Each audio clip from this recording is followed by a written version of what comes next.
तो दोस्तों इस समय की पहले बड़ी अपडेट हम आपके सामने रखेंगे। जी हाँ दोस्तों, आप लोग के जो कमेंट थे उसको भी हम इस वीडियो में देखने वाले हैं।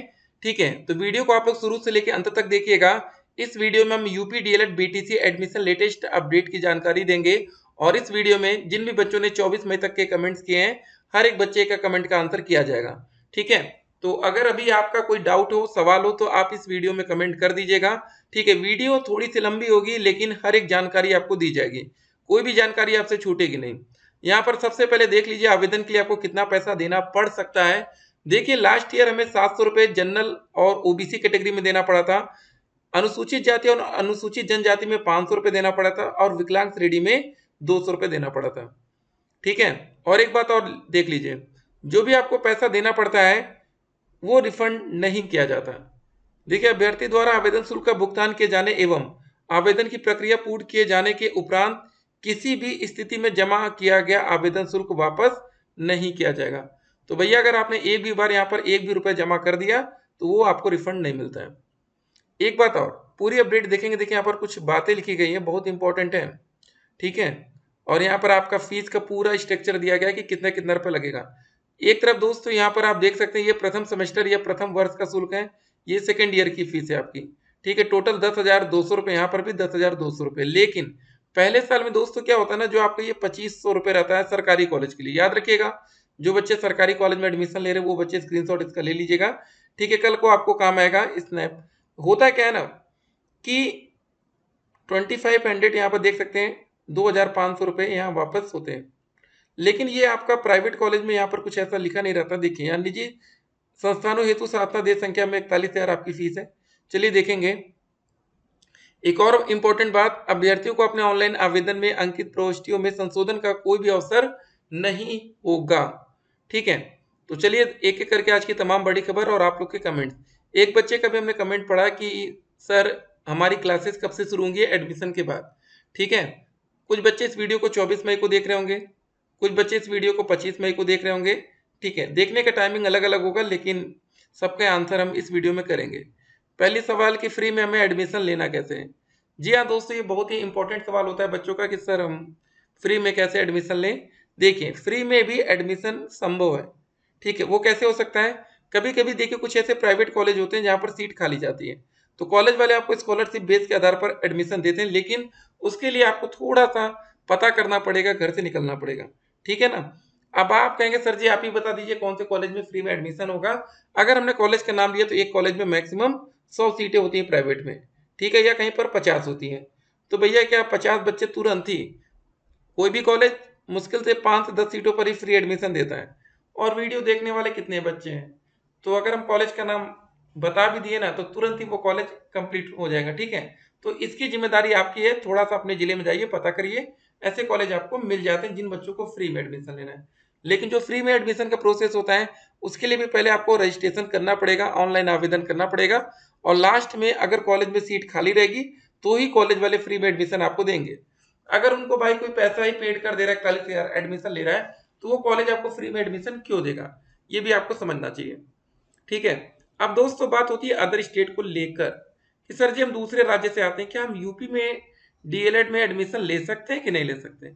देखिए अगर आप लोग दूसरे राज्य से आते हैं कोई दिक्कत नहीं है, लेकिन अगर आपके पास यूपी का निवास प्रमाण पत्र है, कभी कभी क्या होता है कि आप लोग रहने वाले यूपी को होते हैं, जाकर दिल्ली में पढ़ाई कर रहे हैं, कहीं और राज्य में जाकर कर रहे हैं। ठीक है, लेकिन रहने वाले आप यूपी के ही हैं प्रॉपर, तो फिर कोई दिक्कत नहीं होती उस केस में। ठीक है, तो ये इंपॉर्टेंट है। अब दोस्तों यूपी डीएलएड एडमिशन में एक और बात कि हम डीएलएड बीटीसी करें या बीएड। देखिए हमने आपने बीएड का फॉर्म भी डाल दिया है, तो बीएड का जब एंट्रेंस एग्जाम होगा दीजिएगा। अगर आपके नंबर बहुत ही अच्छे सरकारी कॉलेज मिल रहा है, देखिए एक बात याद रखिएगा, अगर आप लोग डीएलएड करेंगे तो आप 1 से लेके 5 प्राइमरी लेवल का जो टीचर वैकेंसी आती है आप उसके टीचर बनेंगे, और 6 से लेके 8 जूनियर। ठीक है, अगर आप लोग दोस्तों बीएड का फॉर्म डाल देते, इन केस मान लेते आपने बीएड कर लिया, तो आप दोस्तों 6 से 8 की शिक्षक भर्ती में सम्मिलित होंगे और 9 से 10 की भर्ती में सम्मिलित होंगे। ये सिंपल सा फंडा ध्यान में रखेंगे। ठीक है ना, ये बहुत इंपॉर्टेंट बात आज हम आपको बता रहे हैं। अगर आप यहाँ गलती करेंगे तो फिर दिक्कत है, क्योंकि आने वाले टाइम में जो भर्ती आती है वो ये देखेगी, अगर कभी 9 से 10 में आएगी टीजीटी लेवल पर, आपने सुना होगा टीजीटी। ठीक है, तो एक और बात, यहाँ सब्जेक्ट वाइज वैकेंसी आती है। ठीक है, सब्जेक्ट कॉम्बिनेशन आपका होना चाहिए, काफ़ी चीज़ें देखी जाती है। ठीक है ना। तो ये सब बात ध्यान रखेंगे। सर क्या अब स्कॉलरशिप दोबारा आएगा? एक और अच्छा सवाल है सर जी, स्कॉलरशिप को लेकर कुछ बताइए।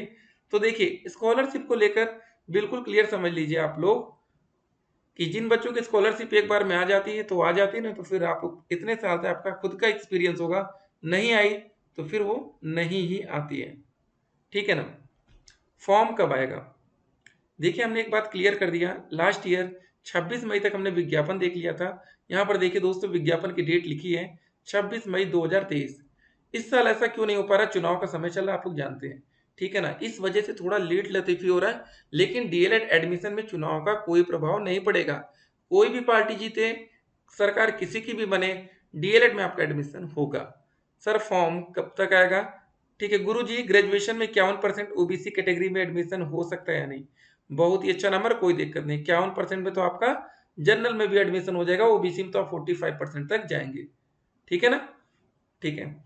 लास्ट ईयर कितने दिन तक चला था रजिस्ट्रेशन? देखिए हम आपसे हर सवाल हर चीज का आंसर क्यों करते हैं। ठीक है, कोई भी बच्चे का कमेंट आता है, देखिए बहुत ही डीपली आंसर किया जाता है। 2 जून से आवेदन शुरू हुआ था और last date for online candidate registration 31 अगस्त था। पिछले साल दोस्तों 31 अगस्त, इतना लंबा समय क्यों मिला? जून में भी मिला, जुलाई में भी मिला, अगस्त में भी मिला। क्यों मिला पता आपको? 3 महीने का बड़ा समय इसलिए मिला था ना कि लास्ट ईयर बीएड छात्रों को सुप्रीम कोर्ट ने प्राथमिक शिक्षक भर्ती से बाहर कर दिया था। ठीक है, नहीं तो इतना लंबा कभी रजिस्ट्रेशन नहीं चलता है। तो इस वजह से बाद में बीएड में जो बच्चे एडमिशन लेने वाले थे वो डीएलएड में आ गए। लेकिन एक कंडीशन याद रखिएगा, शर्त फिर से, अगर आपने यूपी डीएलएड में ऑनलाइन आवेदन नहीं किया तो फिर आप दिक्कत में आएंगे। देखिए दोस्तों एक और बात हम आपको बताना चाहेंगे। देखिए जब भी आप फॉर्म भरने का प्रोसेस शुरू होता है तो सबसे पहले आपका होता है कैंडिडेट का रजिस्ट्रेशन, जहां पर आपसे ग्रेजुएशन के नंबर मांगे जाते हैं। सिंपल से आपको बताते हैं, अगर आपको डाउट है कि सर हमारा ग्रेजुएशन का रिजल्ट नहीं आएगा तो हम क्या फॉर्म भर सकते हैं? नहीं दोस्तों, आप नहीं भर पाएंगे। ठीक है, उसका रीजन क्या है? जब आप पार्ट 1 में आएंगे आपसे पूछा जाएगा कि आपका ग्रेजुएशन में टोटल नंबर क्या परसेंटेज बन रहा है।